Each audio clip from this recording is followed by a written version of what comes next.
जैसे सिनेरियो चल रहा है, धीरे धीरे टफ होते जा रहा है, पेपर कंपटीशन भी टफ होते जा रहा है, तो कितना सेफ स्कोर होगा अगर हम लोग अलग अलग बांट के देखें तो टेक्निकल में कितना लाना हाँ, सही रहेगा सेफ स्कोर, और नॉन टेक में कितना लाना चाहिए?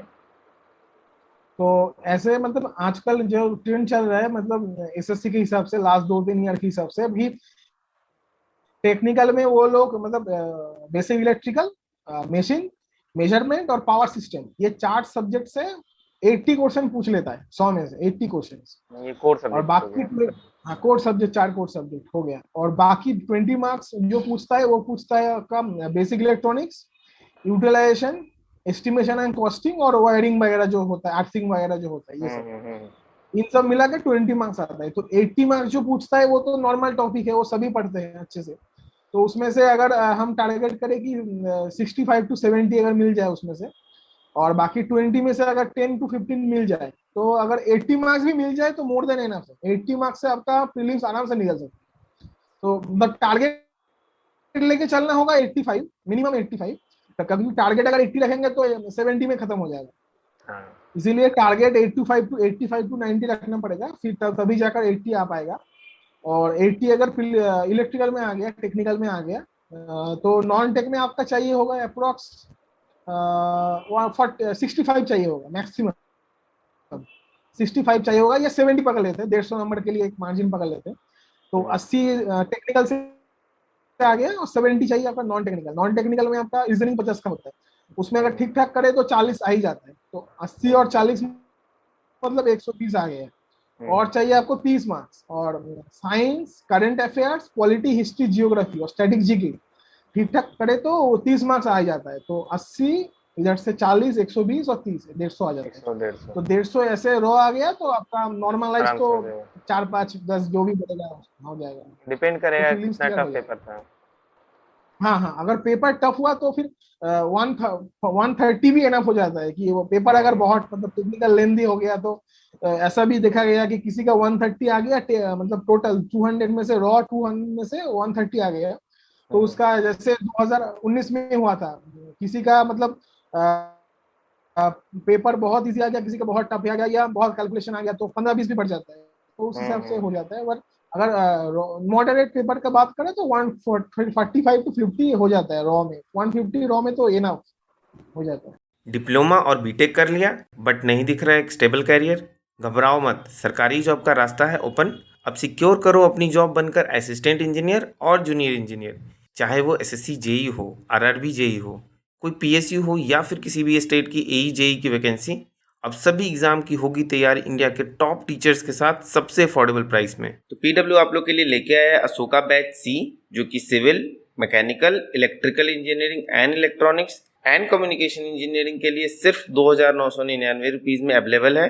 ये बैचेज मोस्ट अफोर्डेबल रेट पे अवेलेबल है और यहाँ पे आपको एक एक टॉपिक को अच्छे से पढ़ाया जाएगा विद डिटेल डिस्कशन।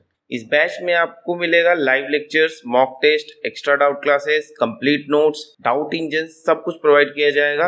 और इसका प्राइस है सिर्फ 2,999 रुपीज। एंड पीडब्ल्यू ने अभी लॉन्च किया है टेस्ट सीरीज, और अगर आप ये बैच लेंगे तो आपको मिलेगा 200 वॉलेट पॉइंट्स, एंड इससे आप परचेज कर सकते हैं टेस्ट सीरीज को। यानी कि test series is completely free अगर आप ये बैच परचेज करते हैं तो आपने अभी भी अपनी प्रिपरेशन स्टार्ट नहीं की है तो ये एक बहुत ही अच्छा मौका है अपनी प्रिपरेशन को किक स्टार्ट देने का।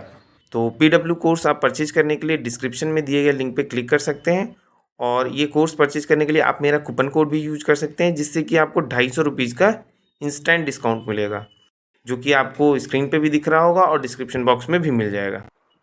अच्छा, अगर अब बुक्स की बात करें तो कौन कौन सा बुक एसएससी जेई के लिए सही रहेगा, और कौन कौन सा बुक आप यूज करते थे अपने प्रिपरेशन के टाइम में? हाँ, तो जैसे नॉर्मली डिप्लोमा लेवल का बुक होता है कि थेरेजा का बुक हो गया, या बीके मेहता का बुक हो गया, या हम लोगों का बीटेक लेवल का जैसे बुक होता है, एक पीएस भीमरा करके मशीन का बुक आता हम्म। है। उसके बाद पावर सिस्टम का तो बहुत बुक हो गया, जेबी गुप्ता होता है, अश्फाकुशन आता है, उसके बाद और एक दो बुक आता है पावर सिस्टम का, वो हम्म। सब अप्लाई कर सकते हैं। मेजरमेंट के लिए आप ये पढ़ सकते हैं, क्या बोलते हैं, बीके मेहता ही पढ़ सकते हैं। हम्म। तेरे जगह भी एक मॉडल आता है मतलब जिसमें मेजरमेंट, बेसिक इलेक्ट्रिकल सब रहता आई है, गेस उस भी पढ़ फर्स्ट सकते वाले हैं। और वॉल्यूम में रहता है, सब हाँ मेजरमेंट हाँ, भी रहता है एक उसमें। मतलब हाँ, बेसिक इलेक्ट्रिकल का साथ ही मर्ज रहता है वो। हाँ हाँ हाँ।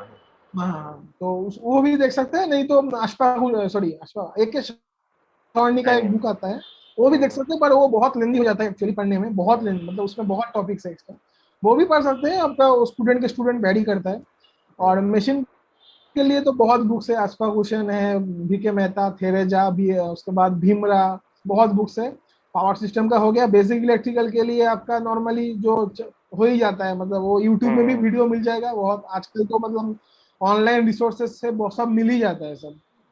मतलब बेसिक इलेक्ट्रिकल, उसके बाद machine, power system, measurement, basic electronics, सब यूट्यूब में ही मिल जाएगा। और यूटिलाइजेशन के लिए आप नॉर्मली डिप्लोमा लेवल का बुक देख सकते हैं, और वेरियस रिसोर्सेज जैसे कई कई टीचर्स का नोट्स वगैरह होते हैं, वो फॉलो हम्म। कर सकते हैं, काम चल जाता है एक्चुअली। तो आपने एसएससी जेई के लिए कोई कोचिंग वगैरह ज्वाइन किया था? हाँ, एक्चुअली मैंने अन अकेडमी से ही किया था एक्चुअली, उस टाइम हम्म। मतलब दो तीन टीचर्स को फॉलो किया था, नॉन टेक टेक सब मिला था, तो हम्म। वहीं से ही किया था मैंने एक्चुअली। मतलब कोचिंग लेना कोई मतलब कंपलसरी नहीं है, आप कोचिंग के हम्म। बिना भी कर सकते हैं आराम से, क्योंकि अभी तो जैसे 2018 के पहले तो मतलब कोचिंग था ही नहीं, मतलब ऑनलाइन कोचिंग नहीं था, ऑफलाइन था। हम्म। अभी तो जैसे ऑनलाइन में एक समुंदर जैसा है, मतलब सभी मिल जाएगा आपको कंटेंट, सभी सब्जेक्ट्स का मिल जाएगा, non tech, tech, reasoning, GK, मतलब जो भी मांगो, मतलब सर्च करो मिल जाएगा सब। तो तब हम लोगों ने जब स्टार्ट किया था उस टाइम पे उतना रिसोर्सेज नहीं था, हम्म। और इधर उतना मतलब पॉपुलैरिटी भी नहीं था कि मतलब कैसे पढ़ना है, स्ट्रक्चर कैसे करना है, मतलब एक फ्लो भी नहीं था, इसीलिए मैंने ज्वाइन किया। उसके वो इंडिविजुअल टू इंडिविजुअल वेरी करता है, जो खुद से पढ़ना चाहता है उससे भी हो जाएगा, बुक से भी हो जाएगा, कोई प्रॉब्लम नहीं है। अच्छा, तो मैं अगर आपसे एक पर्सनल सवाल पूछूं कि आप जैसे प्रिपरेशन वगैरह करते थे, तो उस टाइम कभी कभी ऐसा होता है कि लोग जैसे फेलियर वगैरह आ रहा है, बहुत टाइम लगने लगता है प्रिपरेशन के टाइम में, सिलेक्शन नहीं होता है, तो बहुत लो फील करने लगते हैं बीच में लोग, या फिर कभी ऐसा पॉइंट आता है जब लोग बहुत डिमोरलाइज्ड हो जाते हैं, तो ऐसा कभी हाँ, आपके हाँ, लाइफ में हुआ था? हाँ, एक्चुअली जैसे हम लोगों का 2019 का प्री हुआ था, 2020 के अक्टूबर के एंड में हुआ था। हाँ। तो उसके पहले मतलब जैसे उसके उसके पहले हम लोग जानते हैं फर्स्ट वेव आया था। तो फर्स्ट वेव में सब लोग समझ गए थे कि अभी क्या होगा, कि सब लोग सोच रहे थे कि एग्जाम होगा कि नहीं, वैकेंसी आएगा कि नहीं, कब तक खत्म होगा।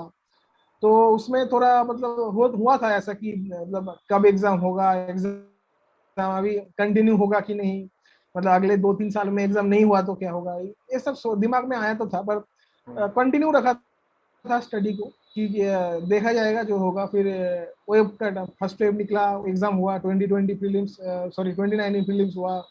उसके बाद सेकेंड वेव आया, उसके पहले 2020 प्रीलिम्स हो गया। उसके बाद फिर वेव आया कि हम लोग सोचे अभी क्या होगा, मेंस कब होगा, क्या होगा। फिर भी दिमाग में आया था कि अभी होगा कि नहीं, एग्जाम कब होगा। तो ऐसा आता है दिमाग में, पर पढ़ाई कंटिन्यू रखना चाहिए, क्योंकि वो तो एग्जाम होगा ही, मतलब गवर्नमेंट को तो स्टाफ का रिक्वायरमेंट होता ही है, जैसे प्रोजेक्ट तो हम्म। कभी कम नहीं होगा, प्रोजेक्ट्स बढ़ रहा है अभी धीरे धीरे। बट सेंट्रल गवर्नमेंट में अभी CPWD, MES, CWC सबका काम चल ही रहा है, और काम कम कम नहीं होगा कभी, मतलब बढ़ेगा ही काम, इंजीनियर का डिमांड बढ़ेगा ही, तो इसीलिए पढ़ाई चलना जरूरी है। और कभी कभी डिमोटिवेट हो जाते हैं तो थोड़ा ब्रेक हम लोग ले सकते हैं, जैसे मैं भी लेता था। एक दिन नहीं पढ़ा, 2 दिन नहीं पढ़ा, मतलब ऐसे मतलब स्टडी से ब्रेक ले सकते हैं माइंड को फ्रेश करने के लिए। वो कोई मतलब उतना कोई प्रॉब्लम नहीं है, आप ब्रेक ले लीजिए, 2-3 दिन ले लीजिए, कहीं घूम लीजिए, या फिर कोई मूवी गेम खेल लीजिए, या जो भी हो कर लीजिए, उसके बाद फिर से बैक टू स्टडी। तो ऐसे हो जाता है, मैनेज हो जाता है।